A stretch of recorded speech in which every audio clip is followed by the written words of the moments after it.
এ এর আয় 20% কম বি এর থেকে, তাহলে এখানে লিখলাম এ আর লিখলাম বি।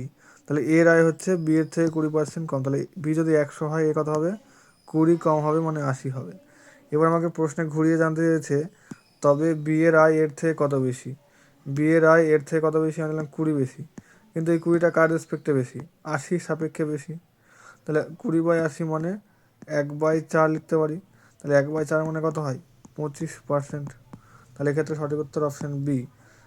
যারা ফ্র্যাকশন মনে রাখতে পেরেছে তারা এটা ইজিলি বলতে পারবে যে আমাকে যেহেতু প্রশ্নে বেশি জানতে চেয়েছে তাই উত্তর বেশি হবে। এখন বেশি মানে কত বেশি, বেশি তো অনেকগুলো রয়েছে। বেশি আমার অপশান ডিও রয়েছে আর অপশান বিও রয়েছে। অপশান এ তো আমার হবে না, অপশান এ সিও আমার হবে না।